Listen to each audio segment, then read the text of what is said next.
Thank you for joining us in recognition of National Foster Care Month.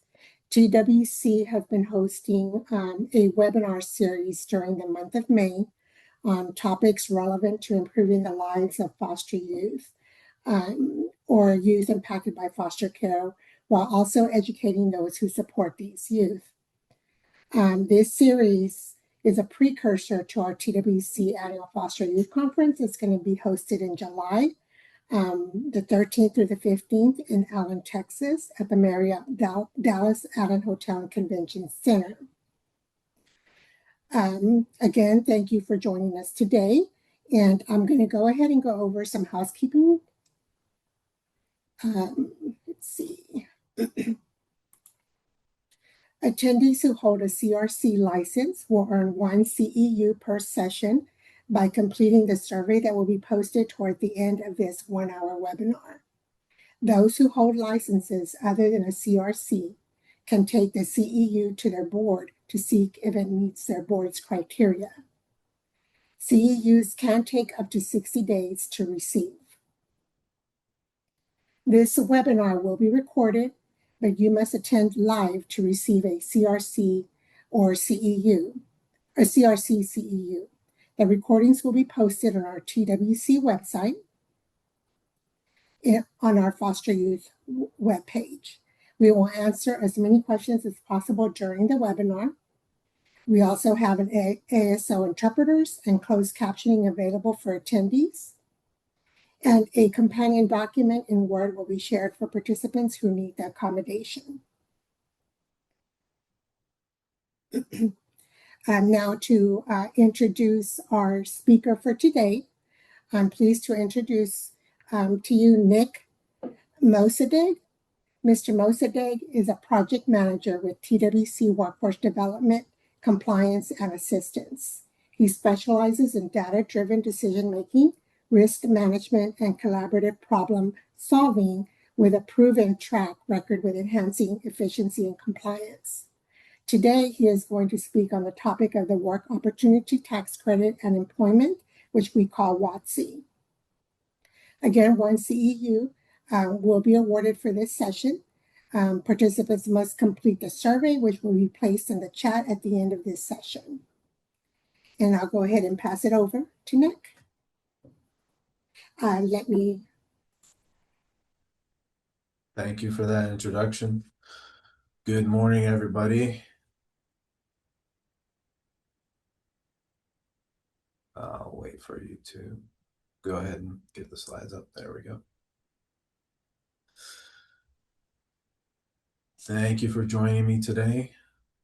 My name is Nick Mosadegh. I am the manager of TWC's WOTC program. And I'm excited to dive into a topic that offers significant benefits for both businesses and a particularly deserving segment of our workforce, foster youth. Today, we'll be exploring the Work Opportunity Tax Credit, or WOTC, and specifically how it applies to foster youth. This isn't just about tax savings. It's about strategic hiring and making a tangible difference in the lives of young people transitioning out of foster care. By the end, my goal is for you to walk away with a clear understanding of WOTC, the pathways for foster youth to qualify, and actionable steps you can take to implement this program effectively within your organization. Here's a quick look at what we'll cover today. Our objectives are designed to give you a comprehensive understanding from the foundational what is WOTC to the practical how do I implement it questions, especially regarding foster youth. Next slide, please. We'll start with the basics, then make the critical connection to foster youth, walk through the steps employers need to take, and finally discuss strategies for success.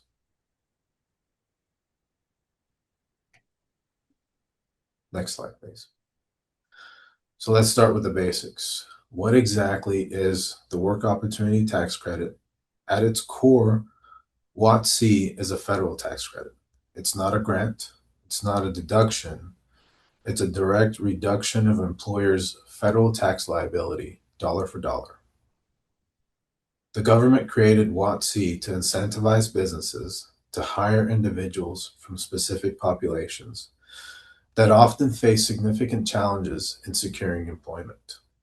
The idea is to promote economic opportunity for these groups, help them become self sufficient, and reduce their reliance on public assistance programs. It's a powerful tool administered jointly by the U.S. Department of Labor, which certifies eligible individuals, and the IRS, which is where employers claim the tax credits on their returns. Next slide, please. So, why should employers care about WOTC? Beyond the altruistic reasons of helping underserved populations, there are very compelling business benefits. First and foremost, it's about tax savings. It's a substantial credit ranging from $2,400 for some hires and up to $9,600 for others, like certain veterans or long-term unemployed. These credits directly reduce employers' federal tax liability, which can be a significant boost to their bottom line. Beyond the financial, WOTC allows companies to enhance their corporate social responsibility initiatives. By intentionally hiring from these groups, companies not just save money, but they build diverse workforces, they strengthen their communities, and demonstrate a commitment to social impact, which can be great for their brand and employee morale. And critically, companies gain access to a motivated talent pool. Many individuals from WOTC target groups, including foster youth, are incredibly eager to prove themselves and to build a career. The best part, the cost to implement is relatively low. It primarily involves setting up a robust pre-screening process, which we'll discuss, rather than direct financial investment.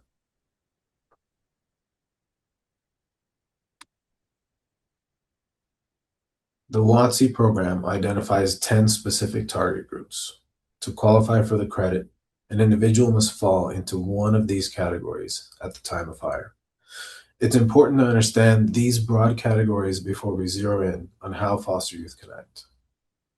As you can see, the groups cover a wide range of individuals facing employment barriers, from those receiving public assistance to veterans, ex-felons, and those who have experienced prolonged unemployment.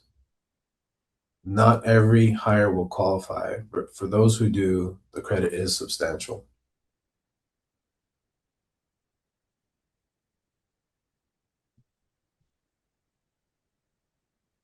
Next slide, please.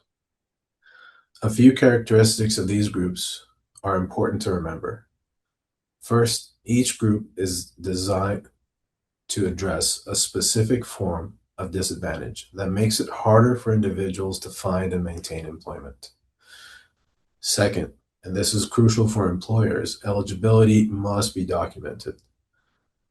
You can't just take an applicant's word for it. There are specific forms or letters from federal or state agencies required to certify their status. This is where collaboration with support agencies becomes vital. Third, the credit amounts can vary.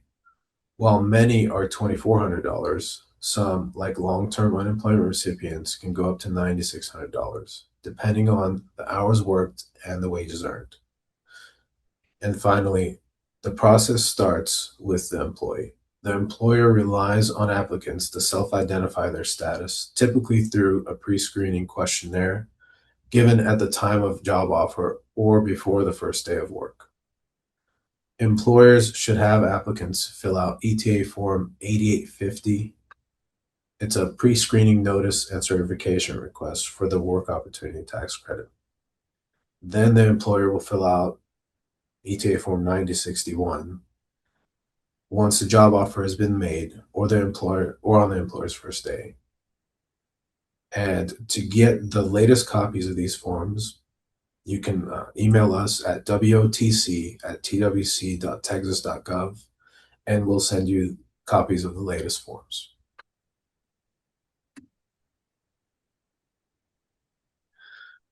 Now let's get to the heart of our discussion: how WOTC applies to foster youth. This is where it gets a little nuanced. It's important to clarify up front. There isn't a WOTC category specifically labeled foster youth. However, that absolutely does not mean they don't qualify. On the contrary, due to the unique challenges and support systems involved in the foster care system, many, if not most, foster youth transitioning into the workforce will meet the criteria for existing WOTC target groups. Our goal is to help you understand which of these existing categories they are most likely to fall into and how you can work with them and support agencies to identify and document that eligibility.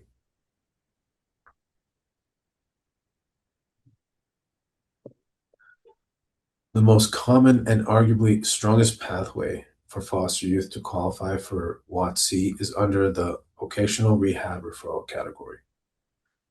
So let's break down why.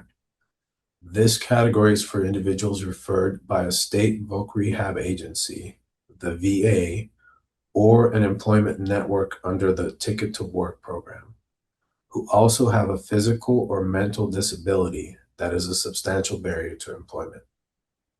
While the term disability might seem daunting, it's important to remember it's broadly defined.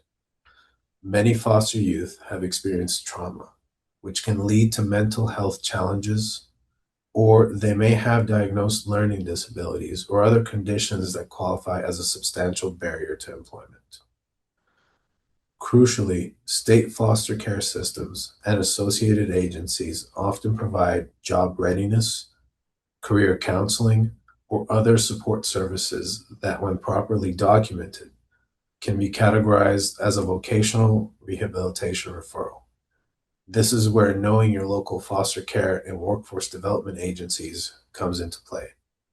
They are often equipped to provide the necessary referral documentation. This category offers a potential credit of up to $2,400 for eligible hires.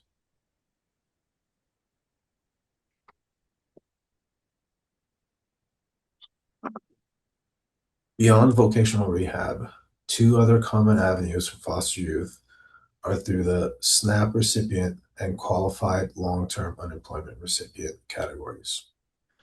SNAP recipients, this is very straightforward. Many foster youth, particularly as they transition to independent living, face economic challenges that lead them to qualify for SNAP benefits. If they are between 18 and 39 years old and have received SNAP for at least 3 months in the last 5 months, they qualify. This is very common and easy to document pathway, and the credit is up to $2,400.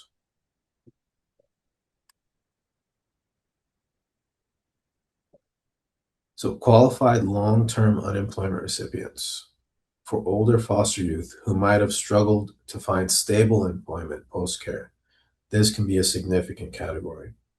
If they've been unemployed for 27 consecutive weeks or more and received unemployment compensation during that period, then they qualify for the credit, which is up to $9,600.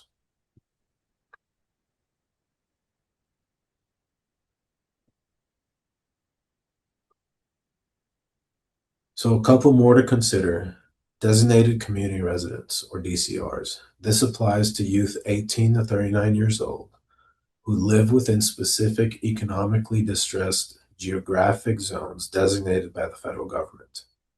While not every foster youth will live in such an area, it's worth checking as residency is easily verifiable. Another less common category is SSI recipients. If they have a qualifying disability leading to supplemental security income. The key takeaway here is the power of a comprehensive pre-screening process.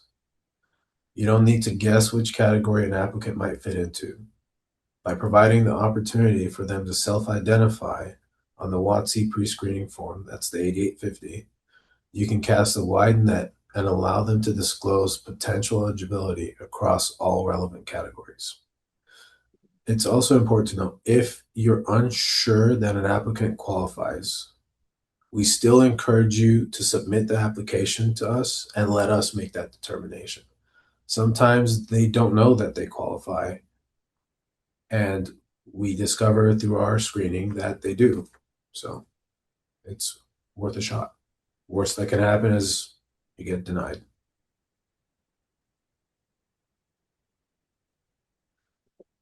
Now let's transition to the practical steps for employers. The WOTC process is highly time sensitive, and the first step is absolutely critical. It's pre-screening. When you extend a conditional offer to an applicant, you must present them with IRS Form 8850. This is the pre-screening notice and certification request. The applicant reviews the questions and checks the boxes that apply to their situation. I cannot stress enough the importance of timing here.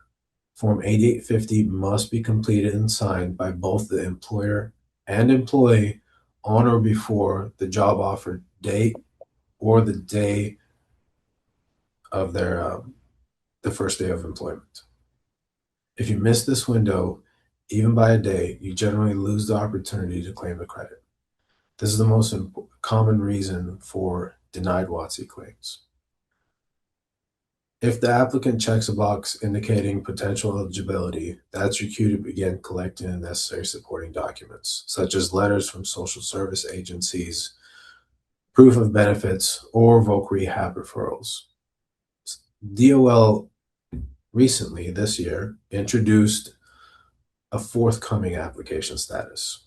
So the employer can fill out the 8850 and the 9061 and send that to us under forthcoming. What that means is they don't have all of the documents yet, and we'll give them 365 days to gather and submit all of those documents. This was introduced mainly to reduce the number of appeals that would happen due to unnecessary denials that would go through.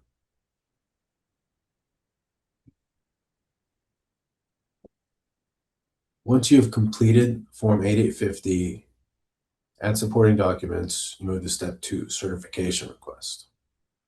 You'll complete either ETA Form 9061, or if the employer is using a consultant, then they would do ETA Form 9062. These forms, along with 8850 and all supporting documents, must be submitted to your state workforce agency, or SWA, SWA, within 28 days of the employee's start date. Now, if you don't have all the supporting documents, remember, you can submit under forthcoming status, and that'll give you 365 days to gather all of the supporting documents. But the forms themselves still have to be submitted within 28 days. And that missing that 28-day deadline, it's the most common reason why a denial happens. The SWA, which is us, then reviews everything to determine eligibility. If approved, we'll issue a certification letter, which is the employer's official proof of the employee qualifying.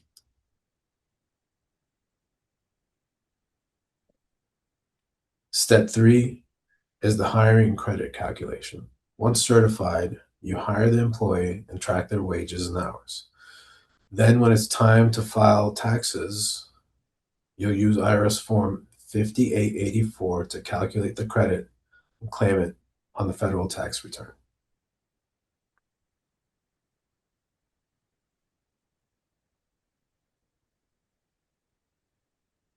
So to reiterate those critical timelines, they are the backbone of a successful WOTC program. For 8850, Form 8850 at the time of job offer, and submission to the SWA within 28 days of the start date. Employers can email the completed forms to us at WOTC@twc.gov.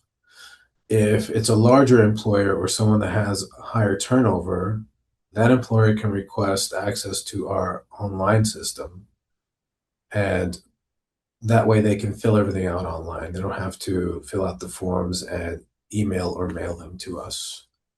It makes their lives a little bit easier. And to get access, they just have to email us, request access. We'll set that up for them.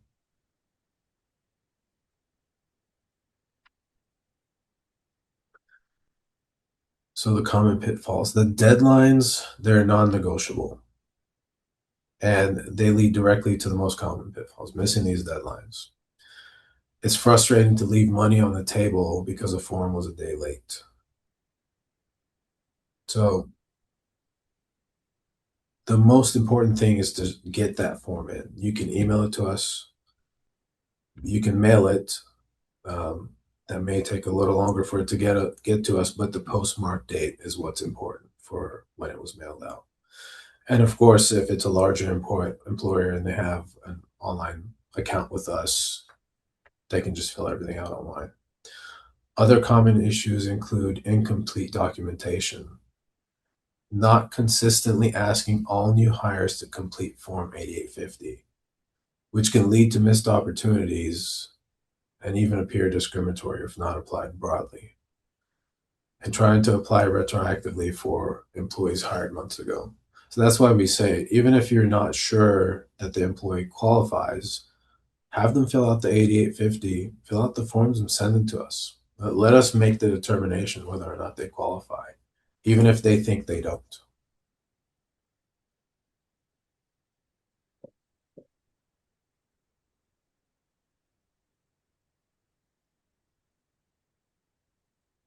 Now let's talk about basic practices, especially when focusing on foster youth.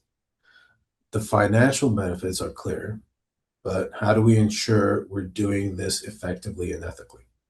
First, cultivate strong partnerships. This is key for foster youth. Reach out to your local foster care agencies, independent living programs, and workforce development boards. Educate them on WOTC and how they can proactively help provide the necessary documentation or referrals for voc rehab. They're often eager to help their clients find employment. Second, standardize your WOTC process. Don't make it an afterthought. It should be a standard part of your onboarding for all new hires. Designate someone internally. You can also hire consultants. There are many firms that specifically focus on WOTC to manage the process diligently.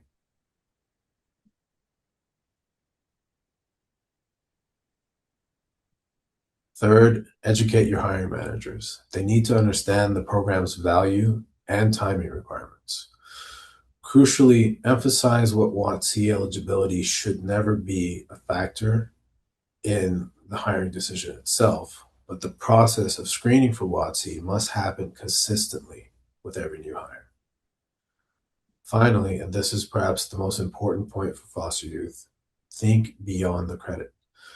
The credit helps you hire them, but retention ensures their long-term success and your long-term benefit. Implement mentorship programs, create a supportive work environment, offer access to EAPs, and provide clear career pathways. These youth often need a little extra support, and providing it creates fiercely loyal and productive employees.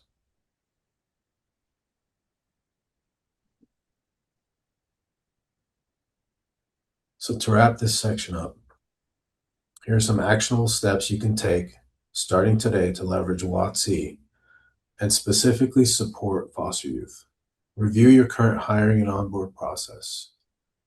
It's easy to integrate Form 8850 as a standard step for every new hire. Make it as seamless as possible. Identify and reach out to potential community partners. Building those relationships will be invaluable for identifying qualified foster youth and obtaining necessary documentation. Train your HR and onboarding teams. They are on the front lines and need to understand the why and the how of WOTC, especially the strict timelines.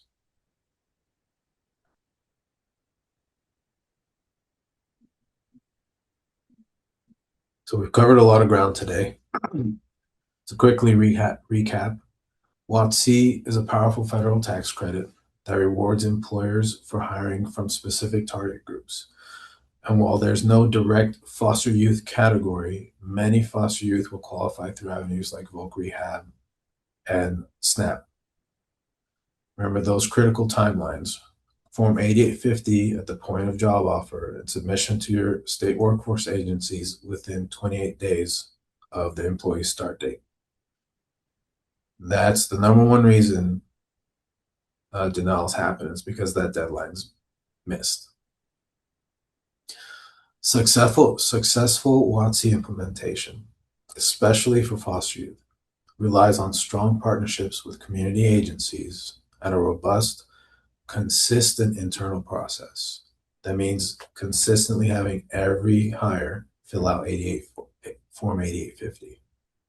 And beyond the financial incentives, remember the immense social impact and the dedicated talent you gain by empowering these young individuals. Now I'd like to open it up for questions. Does anybody have any questions?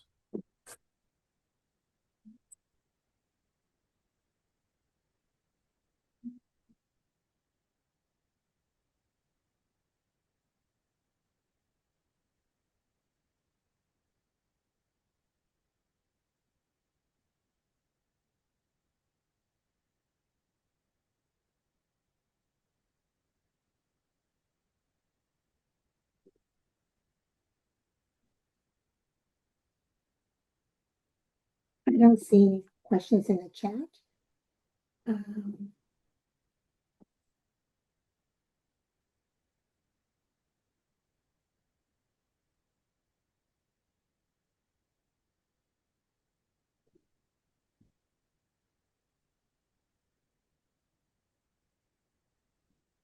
yes, you will receive a copy of the webinar. Actually, the webinar will be posted on our TWC Foster Youth website, and the recording will also be posted.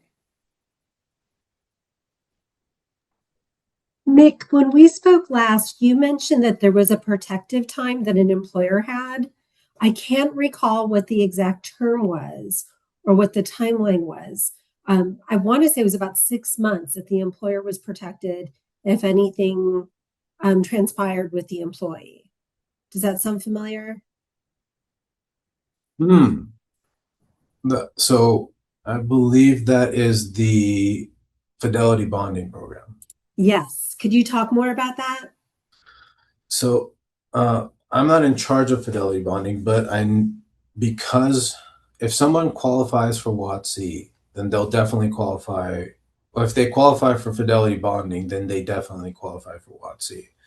And it's pretty easy to get someone qualified for a fidelity bond. A fidelity bond is a federal program where the employer doesn't pay anything, but they can get an employee bonded for $5,000 up to 25, but generally it's $5,000, and for the first 6 months that they work there.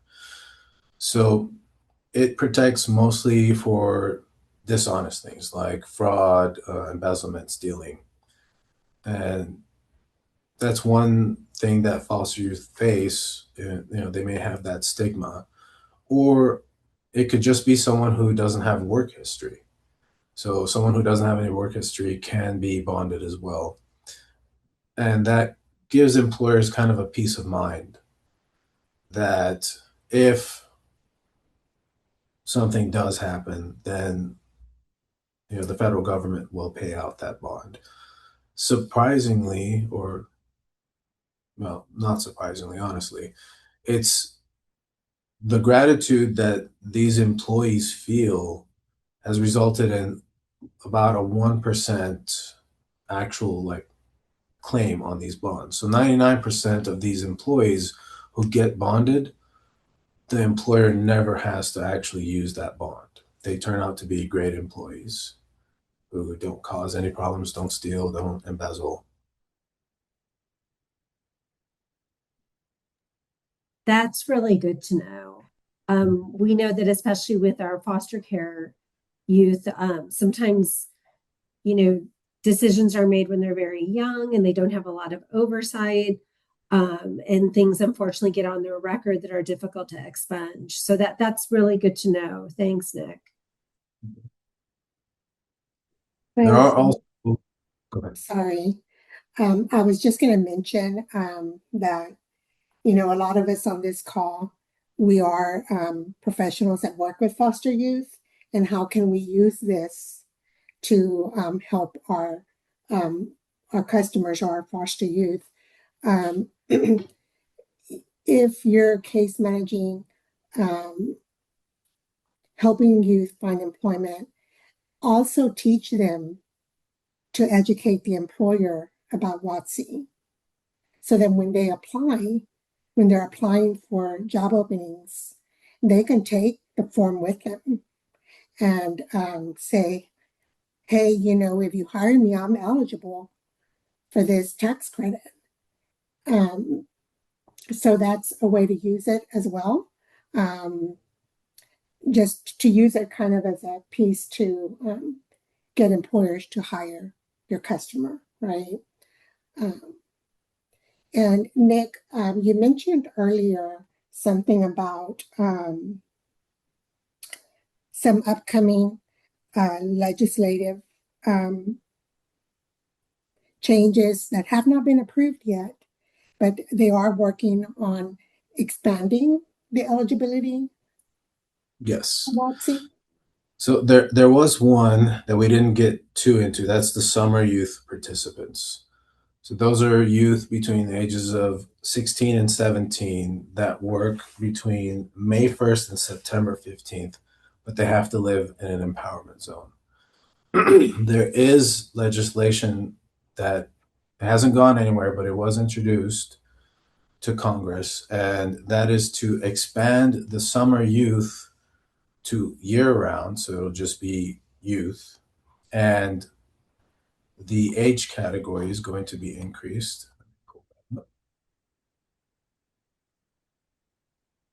And it's going to be, they're going to add a new category called disconnected youth.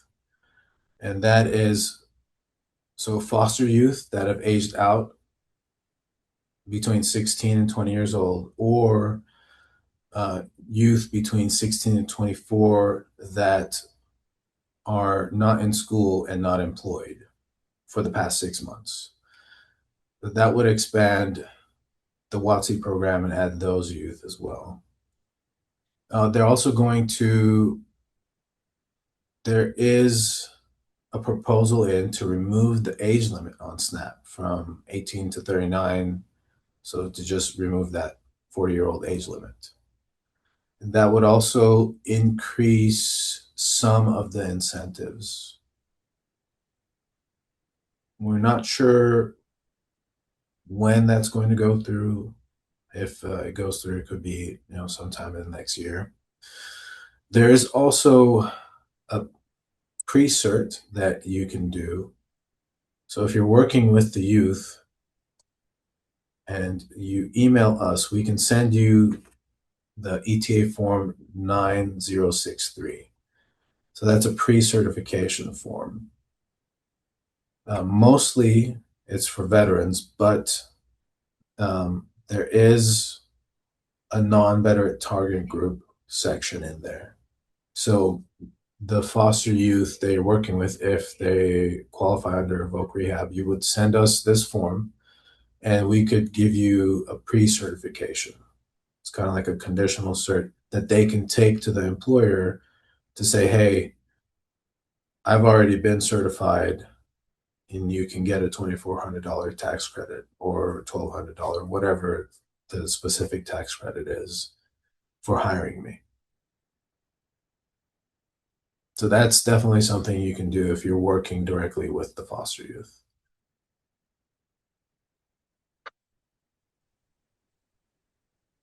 Hi, Nick. Hello. Kathy here. Just had a question that came in. It says frequently when we complete employment applications, there's a section for WOTC. We never know how to complete that section. Can we get some guidance on that? And sometimes certain employers like HEB or Home Depot do handle that, but what's the guidance going forward for that? HEB, they actually process their own WOTCs and they send that in to us. So they've got a pretty robust program that they set up. Well, just answer the questions on the form, honestly, I would say, because they're going to ask the same questions as what is on the form 8850. Let me pull up the 8850 we've got here.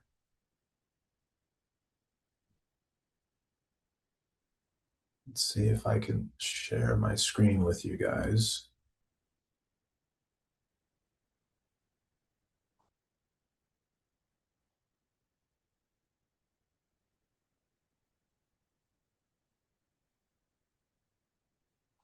Can everybody see this? Yep. Yes, we can see it. So this is the 8850, and it asks all of the qualifying questions. Did they receive SNAP? Are they a veteran? Did they receive TANF? So they'll answer this, they'll fill it out, and this is the pre-screening questionnaire, essentially. It's got, if they check any of these, and even if they don't check any of these, I would still submit this to us because we'll run their social to see if they have received. Maybe they don't know that they received it because the foster parent was taking care of it. So it's important to just go ahead and send the applications in. HEBs will ask these exact same questions. And this is the 9063. So this form, this is something that you could have them fill out and you can fill out with them. So this is like a pre-screening. You would leave this blank because they don't have a job offer. This is just for us to pre-certify them. And here is where we would put something in for a voc rehab applicant or someone who qualifies under SNAP. And then you would send that in to us and we can certify it for you. That way the foster, and we'll send it directly to the address of the employee. So the foster youth's address, whatever their mailing address is, that's where we'll send the certificate to. And then they can take that to an employer and say, hey, I'm pre-qualified under WOTC. You can get this amount tax credit for hiring me. So this is a good tool for us, for the case managers to use. And you can email us. We'll send you this. You can also search that number right there and it'll pull up as well. I can put this in the chat.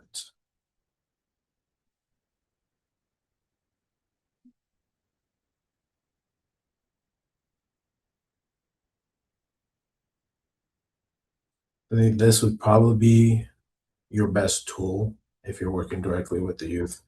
The employers, they would use this form. It does get updated, so this is the most recent one. But you can also email us and we'll send you all the forms you need. And we can also send you copies of the brochures if you'd like to print those out yourselves, which you can also find on our website. I'm going to stop sharing now. If you want to pull the slides back up, all of our information is on that last slide, or the second to last slide. So it's got our website, it's got DOL's website, IRS's website, direct link to our brochures as well.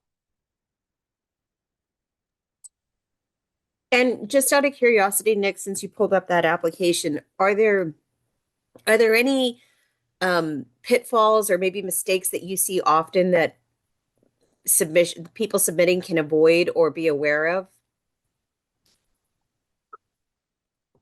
Hmm. The most the pitfalls I see is people not screening. So they miss the opportunity and then they try to go back and do it. At that point, usually it's too late because they have to do it within the first 28 days of from when the first start date is. So if they start on the 21st of on the 1st of April, then by the 28th they have to send that form in to us. Even if you fill the form out wrong, we'll just send it back and ask you to fill it out correctly. So that won't, with the new forthcoming status, that's helped employers a lot. So they don't have to immediately find all of the supporting documents. They can submit the application under forthcoming status, and that'll get their postmark date if it's via email, via snail mail, or if it's the online system. And if there's any information missing, we will ask for it. So that kind of saves the date for them. So Nick, is there a minimum amount of time that the employee must be employed with a company for them to? Yes. So there's two categories. There is the 25% credit, and that 25% is for 120 hours to 399 hours worked. Anything beyond 400 hours worked can get up to a 40% credit. So what that means is there's a wage cap, right? So let's go with Voc Rehab. Voc Rehab, the wage cap is $6,000. So 40% of $6,000, that's the $2,400 credit. So if an employee works for somebody for over 400 hours, up to 40% of the wages paid is the $2,400 credit that they would get. So the minimum is 120 hours, and the maximum, there's no maximum. That's just over 400 hours. Some of the legislation that's hasn't been approved but not denied would extend the hours and would add a second category of hours, up to 800 hours, to kind of help incentivize employers to retain the employees longer. And it would raise the wage cap from 40% to 50%. But that hasn't been approved, so fingers crossed it goes through sooner rather than later. And there's a couple of items in the chat that I want to cover before I pass it over to Chris to go over the Q&A questions. So we got one comment, let's see, from Mary Woods. She says, I take these forms when I'm meeting with new employers. And so that seems to streamline the process for her. Thank you for that, Mary. Rosalind Francis asked, can we receive a copy of the webinar? Currently, we have the PowerPoints and the accessible Word document posted on our TWC foster care intranet page. And Daniel Prado included that in the webinar chat. So you can see where that the link is for the foster care webinar page. We are the foster care intranet page, sorry. We are currently working on the 3 webinars, including today's, to get that posted on YouTube. So that will be available shortly. And then to reiterate what Chris said earlier, CEUs are taking about 60 days to receive. So I've had several questions about CEUs. So just know it probably won't take a maximum of 60 days, but it can take up to 60 days. And thank you, Daniel, for sharing that website again. And I'll pass it over to Chris. It looks like we have about 5 questions, Chris. Thanks, Laura. Yes, we have One, two, three. We have 4 questions. First question is, we are a state professional development organization where we support adult education providers and their stakeholders to work together in strengthening the talent pipeline. Do you have a toolkit or resources suggesting best practices on how to approach an employer or workforce solution office to coordinate this discussion?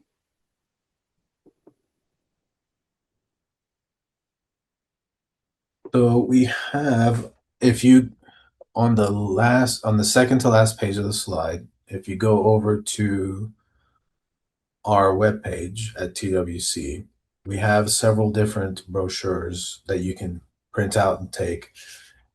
One like this one, it will tell the employer, it has a breakdown of all of the different tax credits that they can receive. So when you're showing them, you're showing them the money.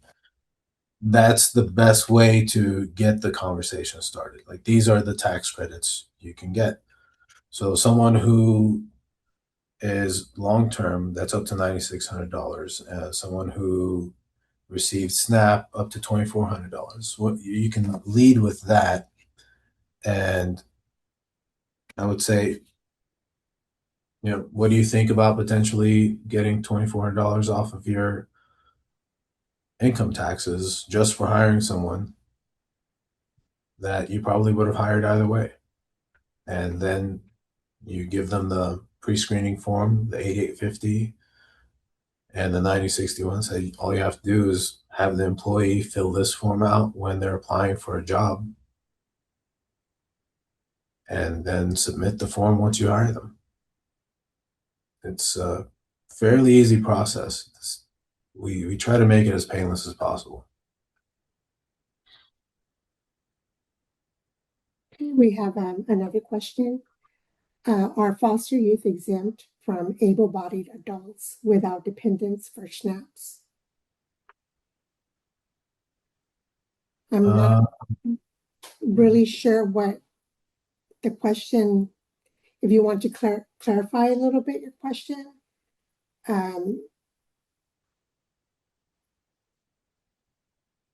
For Tiffany Johnson.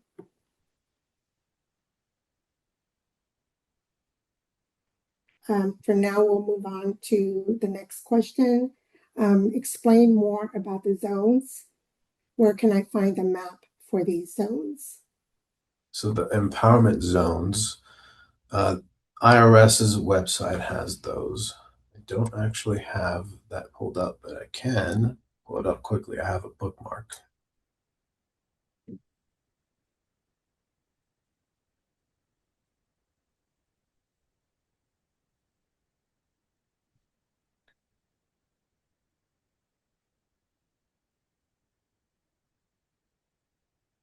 So I've got so if you go to the IRS link that's on the second to last page of the slide, that'll take you to the IRS page for this. And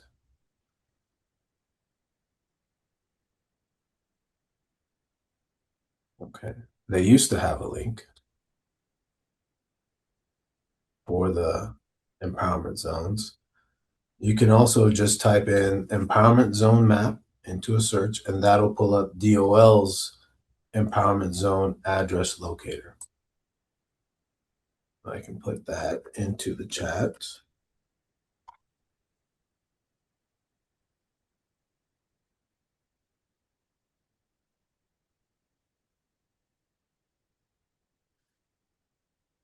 And on that page, there's the empowerment zone address locator tool.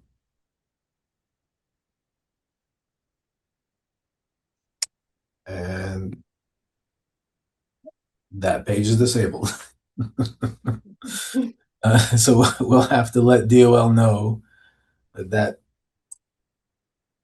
maybe that's why the link was removed from the website, from IRS's website. Yeah, we can, Nick, we can see if we can find a new link, and then we can send it out to the attendees. Okay. Okay, we have another question. Can kids who were adopted out of foster care use this? Yes, it's not specifically a foster care.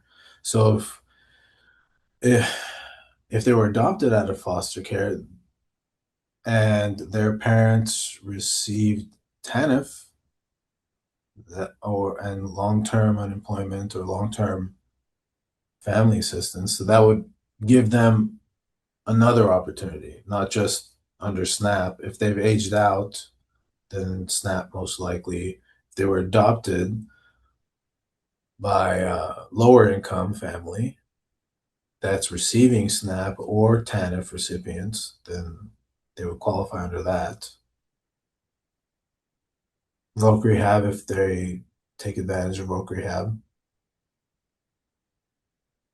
Yes, so if they were adopted out, they would have to still meet one of the groups.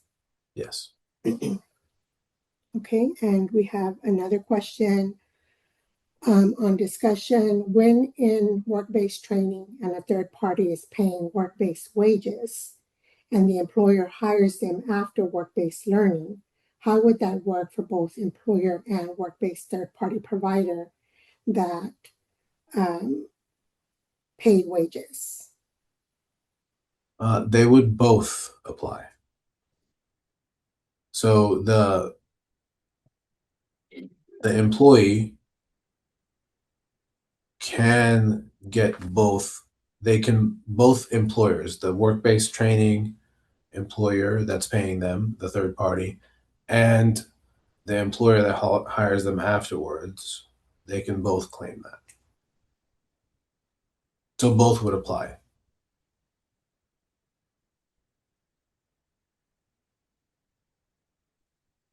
And I would assume the third party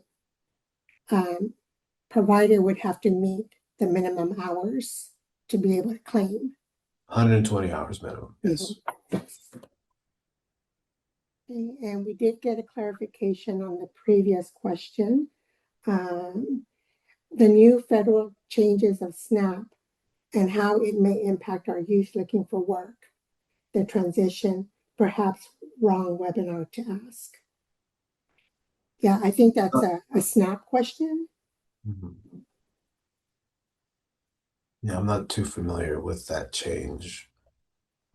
If it's already gone through or if it's proposed.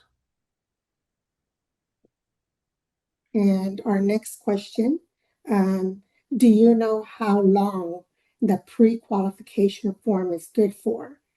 Trying to figure out if it's better to send the forms for the students I serve well in advance or wait until they start completing applications.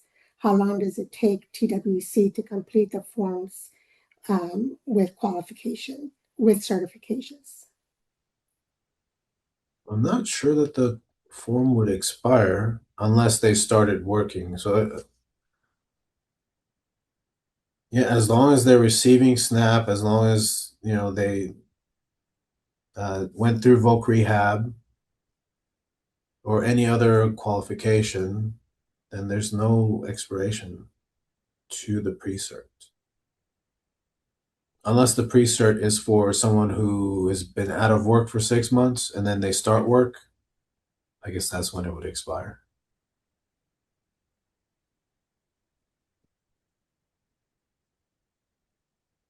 So it would expire once their eligibility was not valid. It's no Yes. longer valid.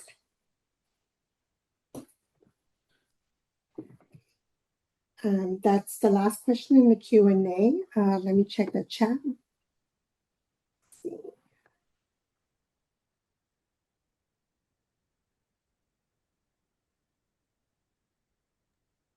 Chris, while you're checking that, we got a question. Let's see, from Anna called us. Do project search interns who are connected to TWC qualify for the work opportunity tax credit? And Leon Godinez, who's the SME for project search, responded, not during project search program because it is an unpaid training program. Once the interns are hired, the employers can claim the tax credit. So project search, is that kind of like Voc Rehab?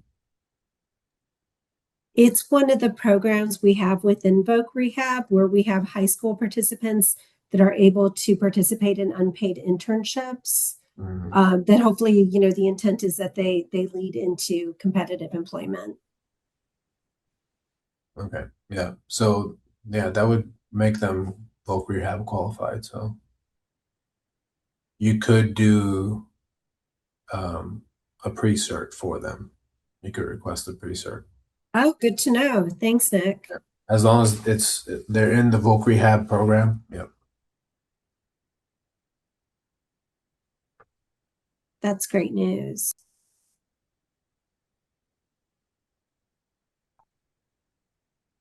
So how long does it take to pre-qualify? They just fill that form out and send it to us, and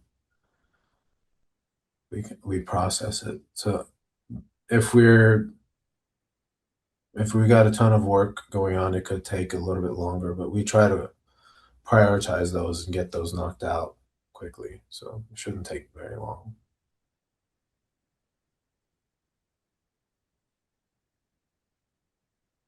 I don't see anything new in the chat.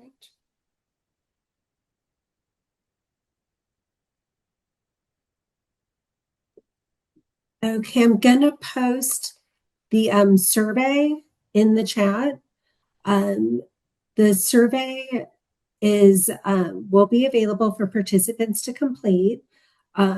Please allow 60 days to receive the CEU. Again, in order to get the CEU, you have to participate in the live webinar.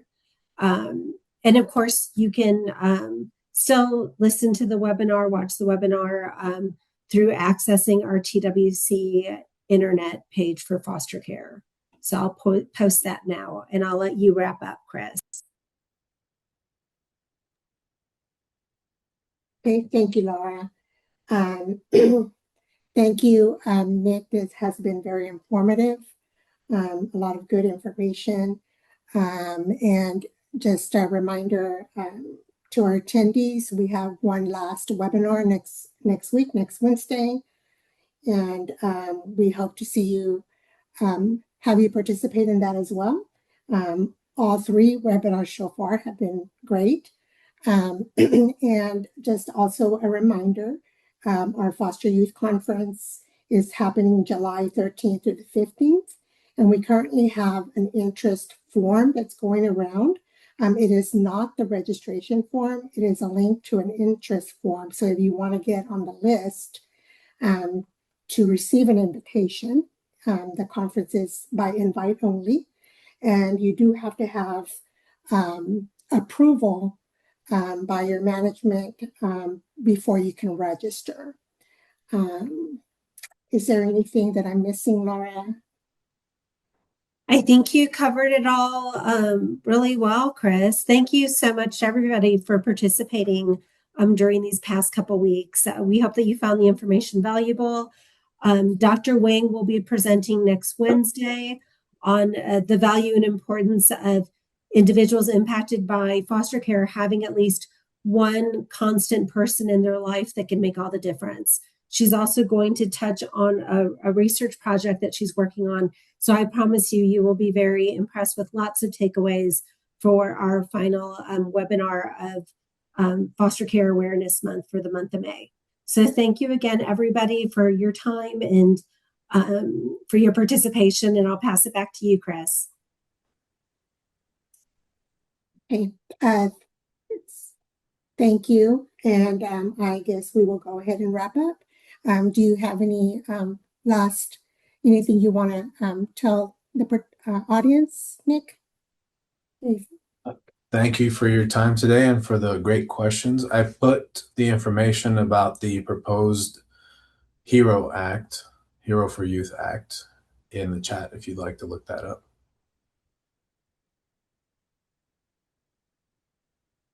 We do have another question in the chat regarding the Foster Youth Conference.